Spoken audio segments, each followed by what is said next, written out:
What if the old ways were never outdated, just forgotten? What if the simple habits your grandparents used during the Great Depression still held quiet wisdom for today? This isn't about nostalgia or going backward. It's about learning how people once thrived with almost nothing and what we might relearn from them now. From reusing dishwater to restoring broken items, they lived with purpose, even in hardship. They didn't just survive. They adapted, reused, and leaned on each other in ways we rarely see today. In this guide, you'll hear stories, insights, and practical lessons drawn from that time, lessons that may help you find peace, resilience, and meaning, even in an uncertain world. Whether you're curious, cautious, or simply tired of waste, this is for you. The past may not have all the answers, but it often holds the ones we stopped asking. Let's begin. 1. A can of paint and a second chance. It started with a $5 can of spray paint. That's all. The kind you find tucked on the bottom shelf of the hardware aisle, a color you might walk past without a second thought. But in the right hands, on the right day, even something so small can become the beginning of something bigger. The object was a garden statue, faded, dingy, forgotten, sun-bleached and weathered. The kind of thing most people might throw out without a second thought. But instead, with just a few sprays, it was brought back to life, restored. It didn't look expensive, it didn't look perfect, but it looked cared for. And that made all the difference. During the Great Depression, this kind of mindset wasn't a creative choice, it was a way of life. When you couldn't afford to replace what was broken, you learned to repair, repaint, repurpose. People didn't look at things and ask, "Can I throw this away?" They asked, "Can I make this useful again?" And here's the surprising part. Psychologists today have a name for this. It's called the restoration effect. Studies show that when we repair something, an old chair, a garden pot, even a worn jacket, we trigger the same brain responses tied to healing and accomplishment. Restoring the broken actually helps restore our own mental well-being. In the 1930s, people didn't know the science behind it. They just knew it helped them feel less helpless. Mending socks meant they were still moving forward. Patching a quilt kept the cold out, yes, but it also kept the feeling of dignity in. And it's not just physical objects. The mindset of restoration applies to how we treat time, relationships, and even ourselves. Today, we're encouraged to toss what's flawed, but Depression-era wisdom reminds us that sometimes the most meaningful things in life are the ones we took time to fix. So, look around your home. That old wooden chair with a wobble? The shelf with faded paint? Even the garden tools left in the shed? What if you gave them another chance? Not for aesthetic, not for trends, but to practice a kind of quiet resilience that once helped a generation get through its darkest days. 2. The slop bucket and the wisdom of waste. It may sound unpleasant at first, a slop bucket by the kitchen door, but to someone raised during the Great Depression, it was as normal as a stove or a sink. It wasn't about mess, it was about mindset. In a world where waste was a luxury no one could afford, every scrap had a second life. Vegetable peels weren't trash. Coffee grounds had a purpose.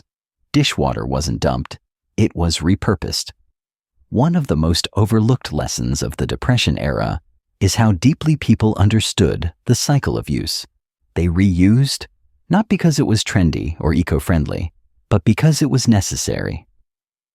They created systems, practical, low-tech, and surprisingly effective, that allowed a household to operate with almost zero waste. Take gray water, for instance. That's the lightly used water from washing dishes, hands, or even bathing, as long as no meat or chemicals are involved. Today, modern environmentalists know that gray water, when absorbed properly into soil within 10 minutes, can nourish gardens and replenish microbes. Back then, no one ran lab tests on it. They just knew it worked. And the slop bucket? It wasn't just a container. It was a daily reminder that everything has value, if you know how to use it. Chickens were fed. Soil was enriched. Compost piles thrived. Families with small yards buried scraps directly into garden beds, then tilled them into the earth by hand. Here's something else most people don't realize. During the 1930s, urban households often had small backyard plots, not just for gardening, but for composting. Apartment dwellers kept barrels or bins on balconies. Community scrap exchanges were common, where neighbors traded food waste for fertilizer or eggs. It was local sustainability before we even had a word for it. Today, we buy compost bins for hundreds of dollars. But back then, they used a bucket, a shovel, and a routine. It makes you wonder how much of what we call modern solutions are just shiny versions of what our grandparents already mastered. Maybe the slop bucket isn't so outdated after all. Maybe it's a quiet symbol of something we've lost.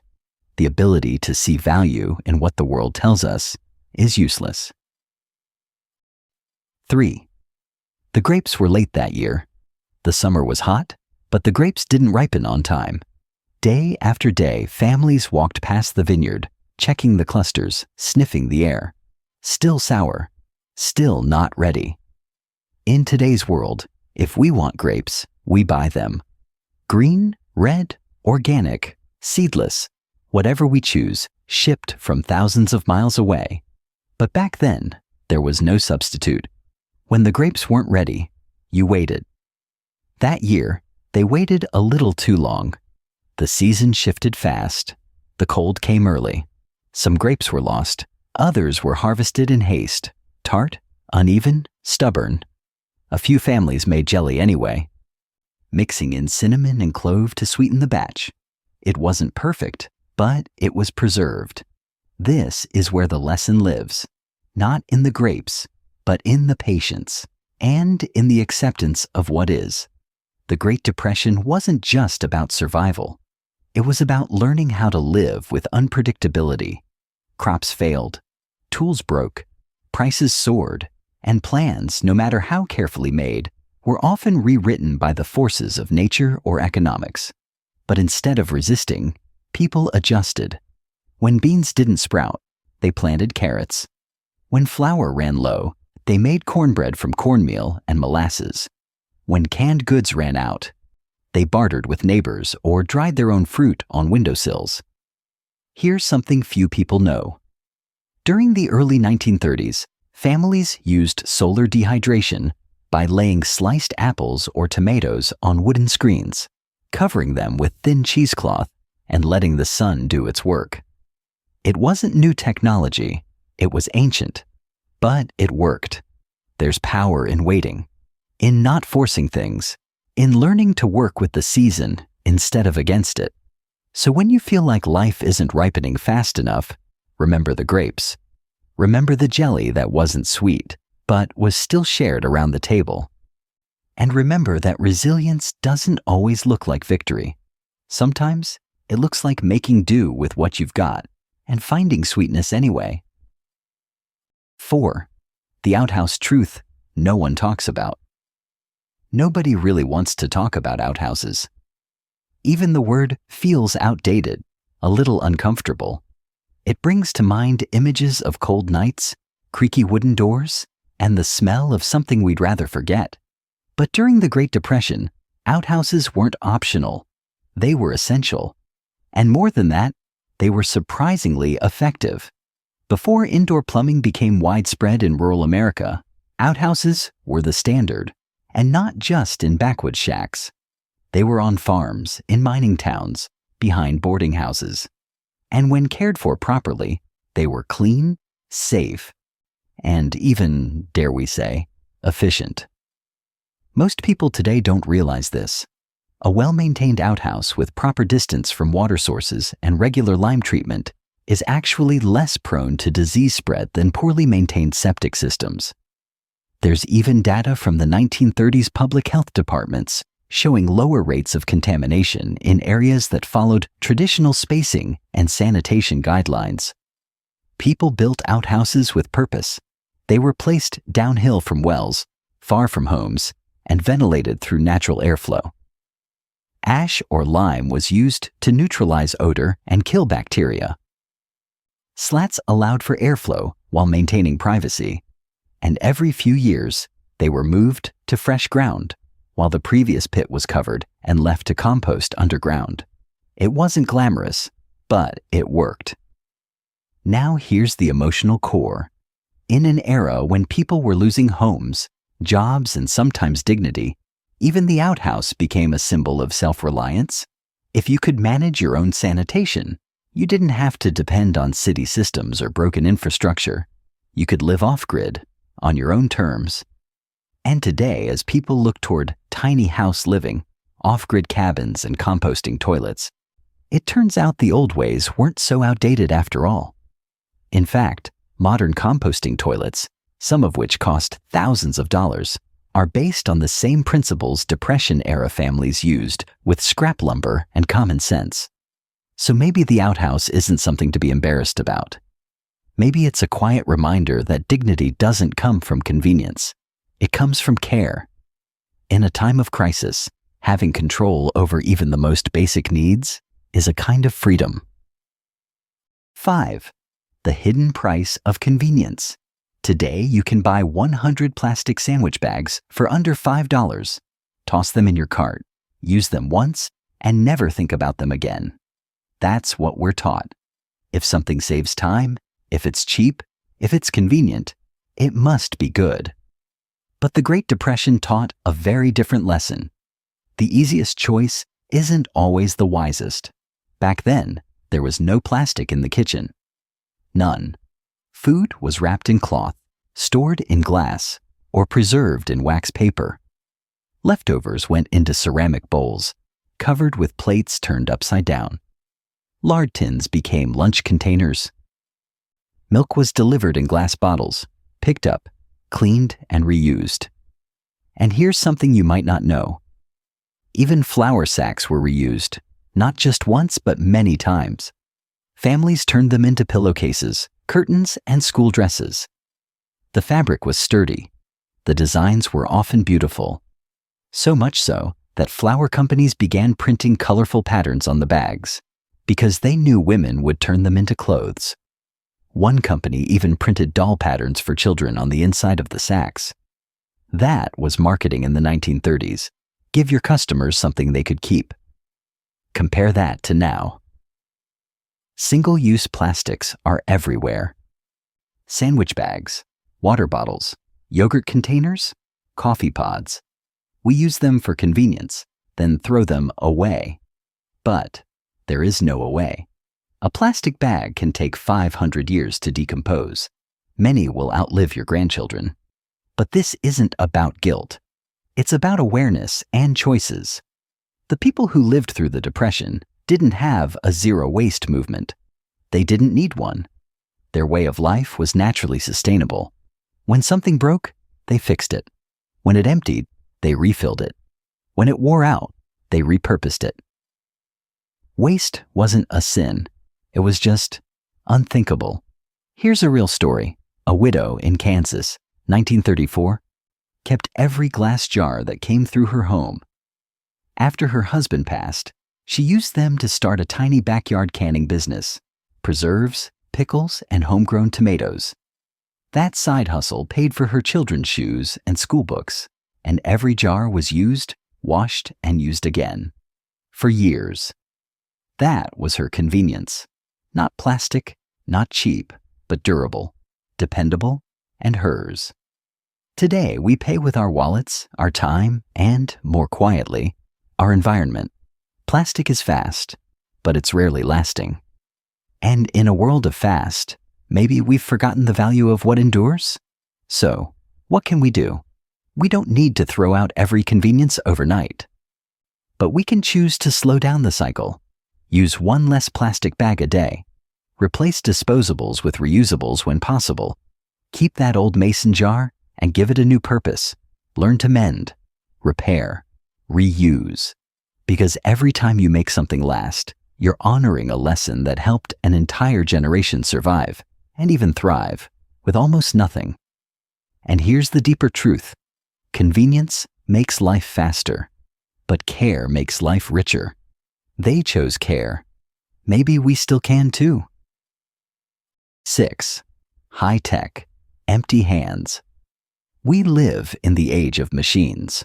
Our homes are filled with devices designed to make life easier. Dishwashers, robot vacuums, smart thermostats, air fryers, even refrigerators that send alerts to our phones. We can push buttons, swipe screens, ask virtual assistants for the weather, and order groceries without leaving our couch. It's convenient.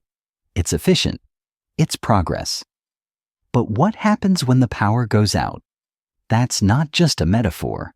It's a question Depression-era families could answer without hesitation. They didn't need power to function. They had systems built from rhythm, repetition, and resourcefulness. The wood stove was always hot. The washboard always worked. The garden always grew, because it had to. And here's a paradox. The more our devices do for us, the less connected we become to the work itself. We know less. We move less. We touch less. And slowly, our hands forget how to create, fix, clean, or build. But back then, hands were everything. A pair of hands churned butter, kneaded bread, sharpened blades, split wood, stitched cloth, trimmed lamps, scrubbed floors, and planted seeds, without needing a screen or a manual. There was no timer to beep when the pie was done. You smelled it. You knew. Psychologists today are beginning to understand something our grandparents always knew. Using your hands in meaningful ways improves mental health. Activities like gardening, baking, sewing, woodworking, and washing by hand stimulate the brain, reduce anxiety, and even slow cognitive decline. It's called embodied cognition, the idea that the mind learns through physical movement and tactile experience. We don't just think with our brains, we think with our bodies. And during the Great Depression, even simple routines had therapeutic power. Sweeping the porch wasn't just tidying, it was grounding. Hanging laundry wasn't just drying clothes. It was a moment of control in a chaotic world. Let's be honest, most of us don't want to give up every convenience, and we shouldn't have to.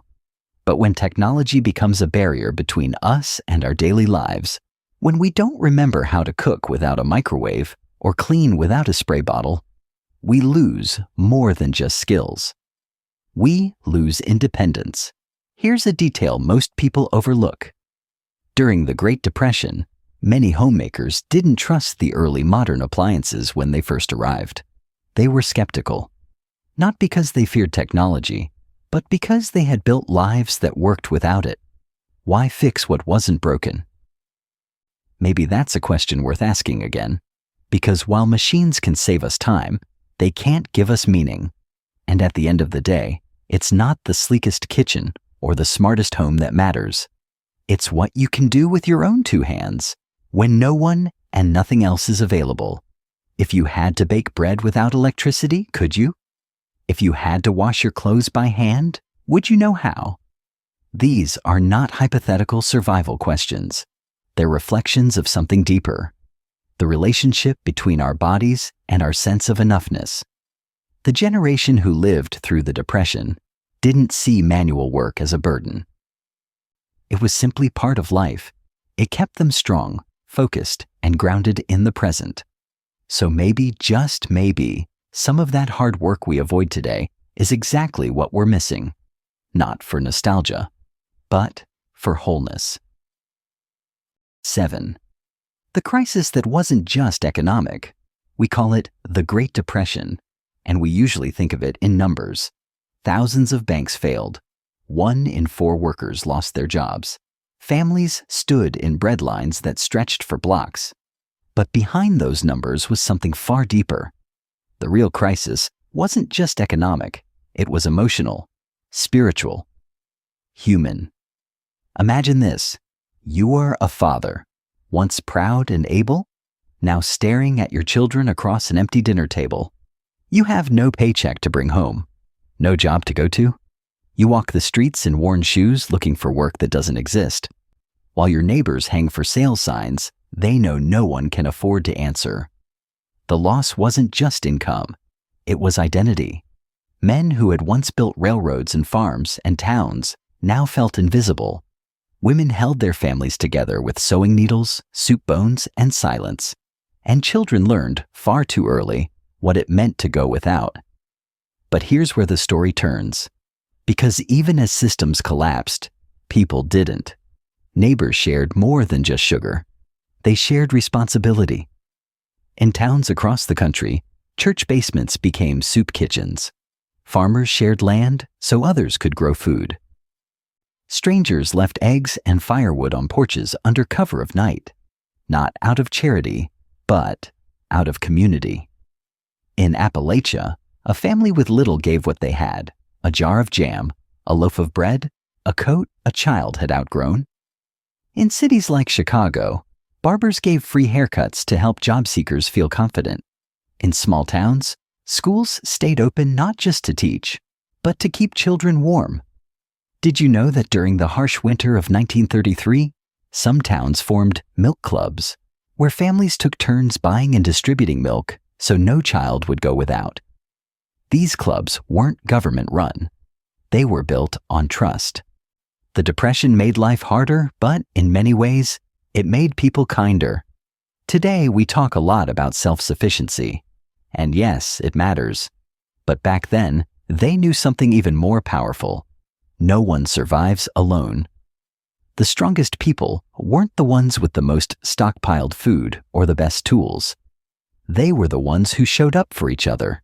Quietly, consistently, without applause. One woman who lived through it once said, "We didn't have much, but we never went hungry. Someone always made sure of that. Sometimes it was us, sometimes it was someone else. We didn't keep score." We don't often hear that part of the story because it doesn't fit on a chart or in a headline, but it's the part that matters most. If there's a lesson here, it's this: preparedness isn't just a pantry full of canned goods. It's a life full of connection. You can plant a garden, store water, build skills, but when hard times come, it may be a neighbor who saves you, or you who saves them. And in that shared resilience, something sacred is born. Not just survival, but human dignity.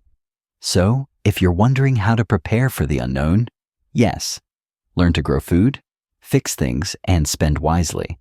But also, learn to ask for help. Learn to give it without being asked. Learn the names of the people on your street. Show up even when no one's watching. Because someday, when things feel shaky again, and they always do, it won't be your gadgets or your gear that carry you. It will be each other. A quiet reminder: we live in a world that moves fast, faster than our minds can always keep up with. We're surrounded by upgrades, apps, subscriptions, instant deliveries, and short-term solutions to long-term problems.